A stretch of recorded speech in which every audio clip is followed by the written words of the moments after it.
Well, ladies and gentlemen, we've got a big update regarding the current situation with Russia and Ukraine, and Donald Trump extremely irate with Vladimir Putin making his opinion public, and then the Russians responding in turn. And we've also got the report that Ukraine potentially tried to assassinate Putin while he was visiting the Kursk region.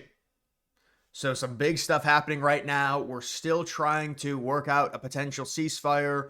The Russians are saying there's not going to be a ceasefire until we have the groundwork to a peace deal. They want concessions even before there is a ceasefire, because if you look at the situation within Eastern Europe, if it is just Russia against Ukraine, even with Ukraine receiving the NATO funding, the commitment now with the minerals deal from Donald Trump, Russia, because of pure manpower and also just overall strength and economic might, is in a much better position than Ukraine, but it is heavily based off of the manpower advantage. And they do have full control, or at least most control, of the 4 oblasts in eastern Ukraine.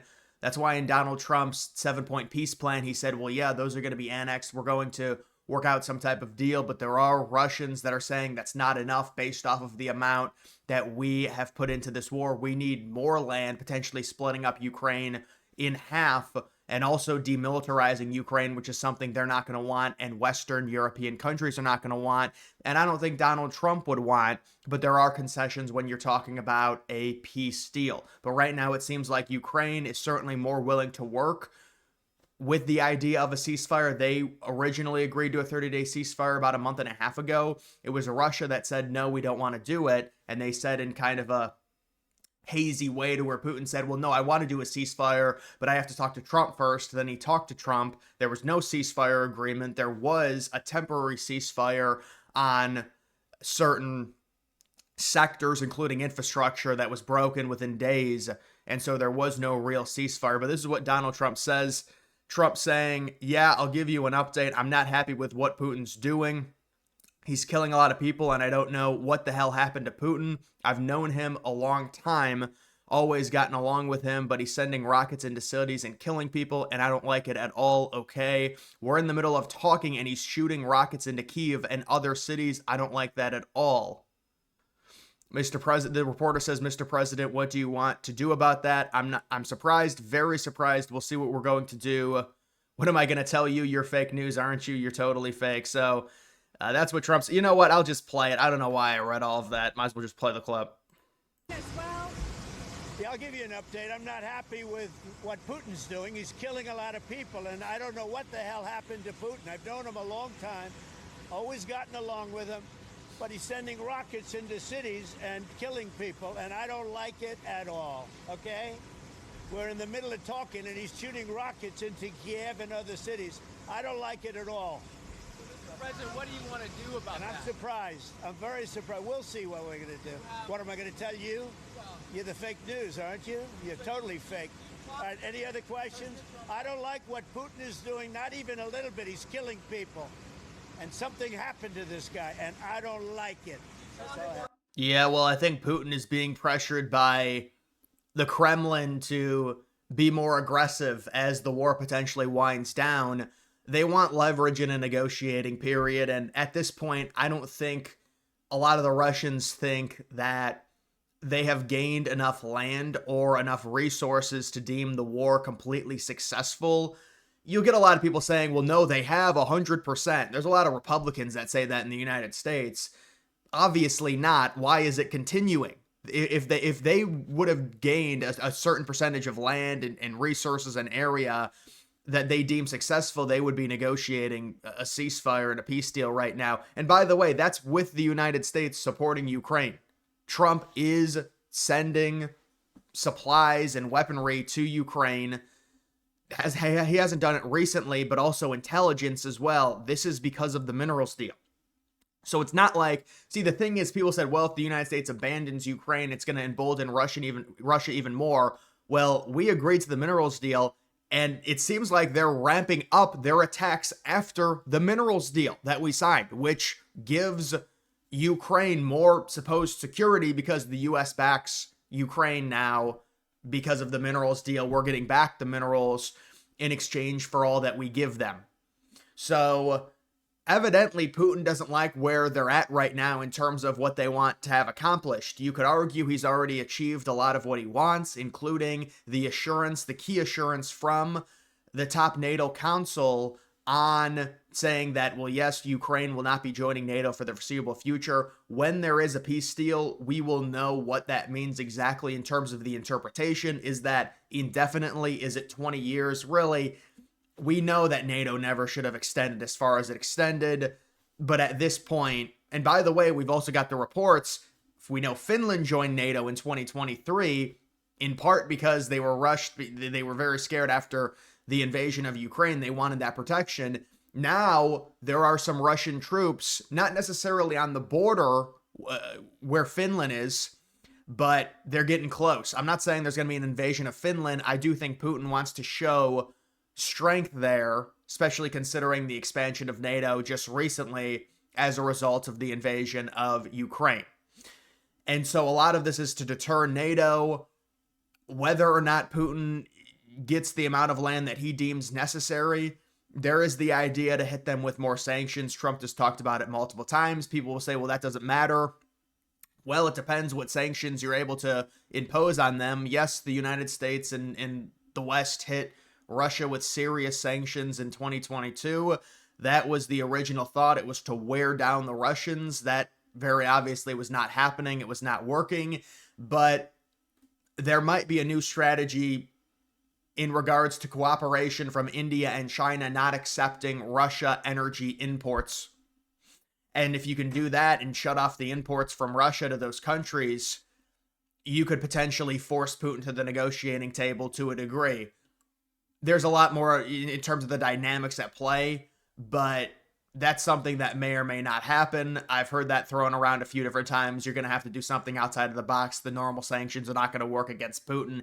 And also, you would be damaging the relationship further. You could argue maybe you have to do that to get him to come to the negotiating table, though. There's always a happy medium with these things. You want to have good relations, but if they're too good, it could embolden Putin to continue on. So right now, we'll see. Trump putting out this statement publicly, especially after what we heard over the weekend about a potential assassination attempt against Putin by Ukraine, is certainly interesting, and it's notable. And it goes to show you that Trump and the administration do view, and you can't say, well, everything Trump says public, should we take it seriously, should we not? With something like this, it does seem like Trump is being genuine. He's like, come on. It seems like Ukraine wants to negotiate. They're willing, and certainly we can understand why, based off of the military power or lack thereof of Ukraine versus Russia. They would be willing to negotiate. And if you are Putin and you are Russia, I'm sure in terms of their intelligence, they're saying, there's no point to doing a 30-day ceasefire. We have the manpower advantage. We have the strategic advantage over them in terms of the area that we control. Why would I stop my armies right now and agree to a 30-day ceasefire when there's no chance the West is going to agree to demilitarize Ukraine?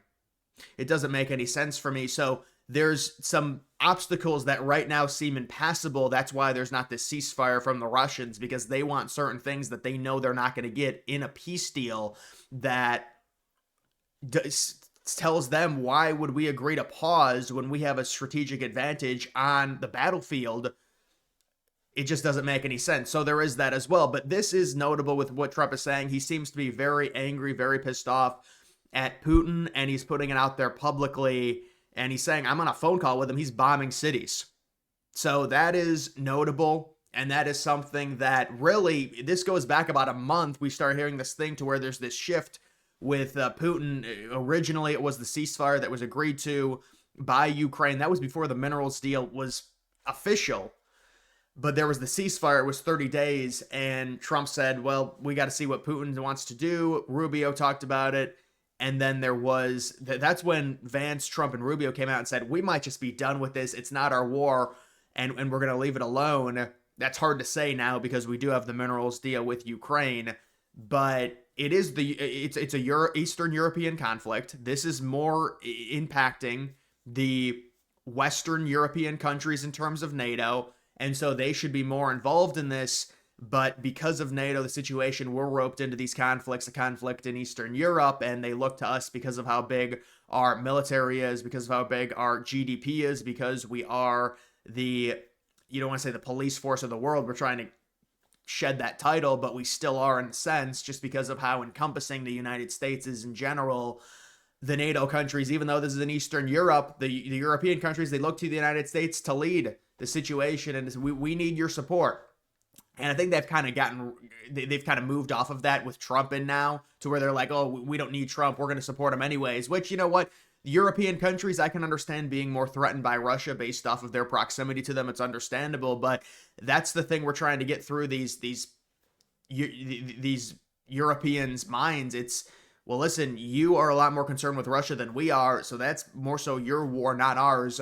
But we are trying to solve this. Trump said he would solve it, and so hopefully playing more hardball against Putin works, but it's probably going to have to be, I mean, Putin and the Russians understand that NATO does not want this escalated any further. If you escalated it further, the deterrent from Russia is always nuclear bombs or longer range ballistic missiles. It's making the war bigger and more encompassing, which could potentially start a world war, which is something that Putin and the Russians know nobody in the West wants. So they're using that as leverage to say, well, if it's just us versus Ukraine, even with all these NATO countries giving Ukraine supplies, if you're not giving them manpower, it's going to be very, very hard for the Ukrainians to win any war against Russia. And we're hearing about Russia possibly in their military. And look, there's a lot of false stuff that comes out. I hear different things every day, but you hear in some cases they're in a better spot now militarily than they were before the war.